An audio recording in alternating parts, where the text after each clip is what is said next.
times my life was in danger, when I nearly died, when I thought that nothing was going to happen, I thought that I was going to die, the cable nearly snapped, I nearly fell off, and the waves nearly came crashing over me, I nearly drowned, I nearly died.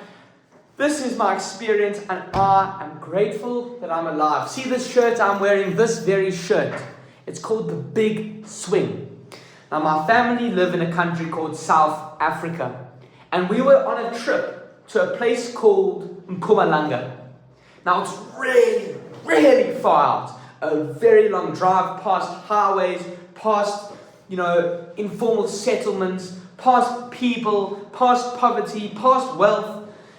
Go past all these things, and then all these natural landmarks. There's a place there called Borg's Potholes. Now, near Borg's Potholes, that's where there's a beautiful view that looks out all the way past, over the mountains. You can just imagine tens of thousands of trees, lush greenery, nice forests, beautiful walking paths. And at Borg's Potholes, there's all of these little water holes. And you walk over the bridge and you see, it looks like the Sahara Desert, like the Grand Canyon. So in that area, in Mpumalanga, you can see that it says Mpumalanga over here. There's a place called the Big Swing. Now, this is how I nearly died. So I was going with my grandparents, and my opa, which means a grandfather in Afrikaans, said to me, you know what? You should do that thing. Go off the swing. And this is called the Big Swing. What it is in Mpumalanga, they have this massive, literally is a canyon. And on this side, there's the road with a coffee shop, and on the other side, it's a zip line to some sort of sky bar where there's an elevator, and it's really a nice place. People can relax, having coffee, having a nice view of this kind of canyon. So my grandfather said, hey, you must go and jump off that thing. I said, okay, how can I do that? He says, look over there, there's a zip line. So I thought to myself, okay, it's quite far. I'm going to jump off of this little bridge with a zip line story, like a bungee cord. And I'm going to go down into this middle of the canyon. I thought, okay, that's quite dangerous, but also Grandpa says it's a good idea, I should do it. So my grandmother was the one driving the car, and my parents were with us in the back, just on holiday, So grandmother, my granny, drives her car and parks into this side coffee shop, which is off the road. This is in the middle of Mpumalanga, in the middle of like who the hell knows where in South Africa. Not even in South Africa, it just is in Mpumalanga, it's far away. So Granny puts down the car, and we go in with Grandpa, my parents, and we go to that front of the gate, and we say, okay, my grandfather says he wants to jump off the side. How can we do it? So the man, takes our money. He says, come through. We go in and get a ticket. So they say, I'll go with my grandpa to the front store of the Big Swing, and we say, okay, I say to him, okay, Grandpa, I'm ready to jump. I'm ready to go. And Grandpa says, okay, please can we have one ticket of the bungee? Then we paid again, pay entrance, but then we paid again to get the thing. And they said, right this way. We went out onto this deck. Now, the restaurant is here, the road is here. This deck is far removed from the coffee shop. It's separate, it's like a sky deck. So here's the coffee shop, and then there's a barrier, a gate that's locked. And only the instructors are allowed to go in, and everyone who's there is clipped in. So they brought me there, and they said, okay, here's your harness. Now, I'm not clipped in. I'm really not clipped in. I'm on this wooden deck, a massive wooden deck, and what happens is there's a zip line at the top. So I'm going to get, the instructor throws me a harness, he says, put this on. So I put my leg in, I put my other leg in, and I'm getting ready. He then comes behind me, he straps it in tight, he makes sure my harness is on properly, and then he clips me into this bungee setup. So I'm holding this bungee and I'm sitting down because it's very heavy, I'm not able to stand up. He says, don't worry, we're going to go now.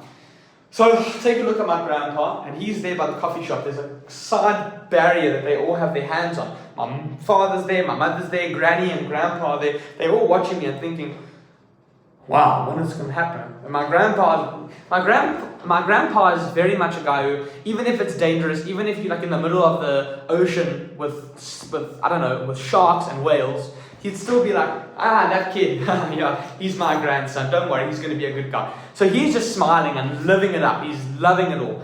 And so I take this massive bungee cord like this, literally like back and forth, because it was so springy. And the instructor said, okay, come to the side. So I walk, not walk, but I'm kind of like pushing myself to the side. He says, right, turn around.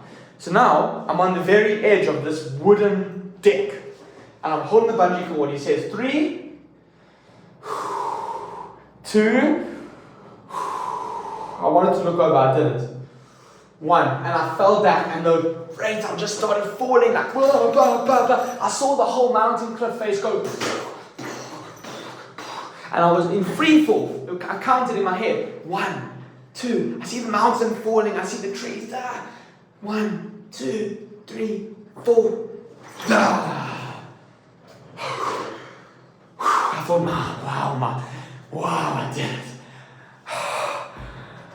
Amazing. And the thing lowered, and then I ran all the way up, and I saw Grandpa, who then gave me a big hug. He said, well done, we're so proud of you, so brave. Now it turns out, 3 months past that, my dad's reading on the news. He says, my boy, remember how you did that big swing in Mpumalanga? I said, yeah, I remember it. He said, there was a couple there who also did it together, and they had to get airlifted. It was a terrible... I said, what? Airlifted? He said, yeah, they were on the big swing. They jumped off the cliff face with the bungee, and a terrible story happened where they hit the vine. I said, I don't want to hear about it. That sounds terrible. And I thought, I could have died. That story didn't have to be that couple. It could have been me. And I thanked the Lord. I said, thank you so much for keeping me alive. And my grandpa was just like, that kid, yeah, he's my grandson, yeah, he's amazing. Meanwhile, I'd nearly died. I really had nearly died. So I want you all to remember that life isn't cheap. That person who had a car accident could have been you. That person who was woodworking and the nail fell and hit their eye could have been you. That person who slipped and fell on a banana and hit their head could have been you. But it wasn't. And God kept you alive. And be grateful. Because when I was in Mpumalanga, I nearly died. And God doesn't want you to play with your life. He doesn't want you to just go doing bungee jumping or go race, go-karts as fast as Daddy can and try and rip your head off. He doesn't want you. He's given you the gift of life. And the only obligation that we have to Him is to give that gift over. We've all been given life. We've all been given, hopefully not, but we all will eventually have to deal with perhaps the pain of death and respect it. And be honorable and be grateful because I'm still alive.